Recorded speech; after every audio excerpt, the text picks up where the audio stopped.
I published a new blog post yesterday, November 8th, where I discussed some of my trades over the past several days. I am continuing to buy Treasury bills at auction, and I'm starting to increase my purchases of beaten up dividend paying stocks. A link to my blog post can be found in my profile page here at YouTube. The government shutdown and the delay in SNAP benefit payments will have a negative impact on fourth quarter GDP. The increasing collapse of consumer confidence, as measured by the University of Michigan Consumer Sentiment Index, will likely restrain, as well as some consumer spending in the fourth quarter, as will higher consumer prices caused by the pass-through of more of the Republican tariff taxes, particularly on items that are subject to very high tariff taxes like coffee and beef. I noted in my blog post that the Consumer Sentiment Index released last week was moving closer to its lowest level ever, falling to 50.3 in November 2025, down from 71.8 in November 2024.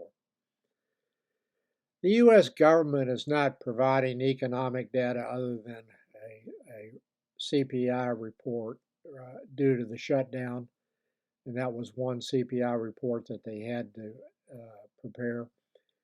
The jobs data from private company sources, including ADP, Challenger, and other private companies, the recently released CPI report, and a number of company reports of them passing through some or all of the Republican tariff taxes and the higher consumer prices, are together consistent with the early onset of stagflation, though it is not possible to predict now the duration and severity of that stagflation. The economic wounds are self-inflicted and show no signs of a let-up or a course change by the administration or by Congress. Maybe something will be done soon to at least reopen the government for a few months and at a minimum through Thanksgiving. I now view it as also probable that the Supreme Court will conclude that Trump acted illegally in imposing tariffs under the International Emergency Economic Powers Act, which does not mention the word tariff. Congress has the constitutional power to impose tariffs in Article 1. If that proves to be an accurate prediction and the court requires the government to reimburse the tariff taxes paid by U.S. importers, not by foreign countries, as Trump has claimed, there will be a big mess.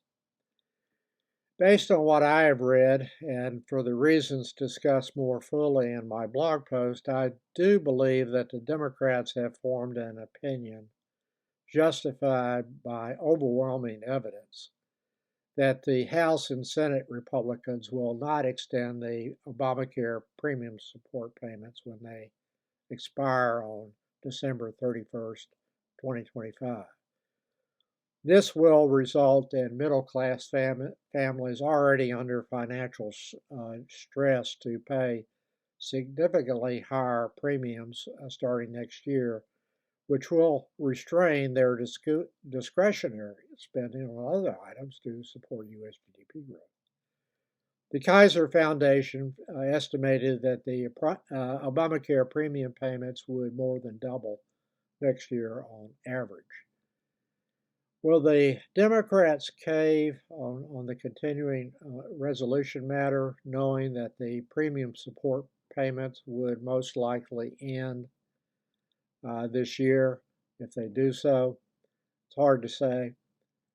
The Senate Democrats did offer to vote for a continuing resolution to reopen the government in exchange for continuing the premium support payments for 1 year. The Republicans quickly refused that offer. Mike Johnson said he would not even promise to allow the House to vote on an extension And why did he say that? It might actually pass with 5 or so Republican House members voting with all of the Democrats, and that result is opposed by almost all Republican House and Senate members.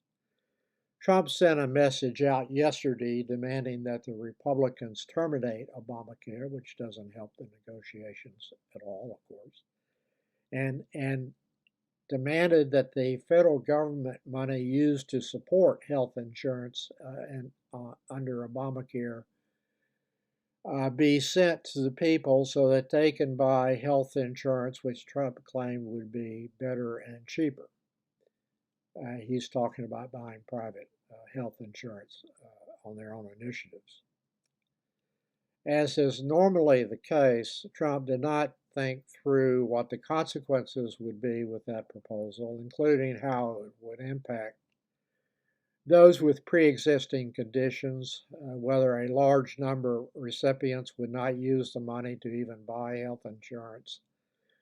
Nor did he provide, as usual, any evidence that better and cheaper health insurance could be bought outside of the Obamacare marketplace exchanges. No evidence is ever provided by Trump to support his claims, which are proven in Trump's America only by him making the claim. The issue for an investor is not whether one party or the other is responsible for the shutdown and all of the consequences flowing therefrom. The investor needs to assess the economic ramifications, which are not favorable, and along with other data, at least call into question the blue sky forever scenario baked into stock index levels, which exceed reasonable valuation ranges using all traditional valuation criteria that I reference in my blog and provide links to those criteria as well. I provide links to the information sources for the factual statements that I have made in this video in my blog post that was published yesterday.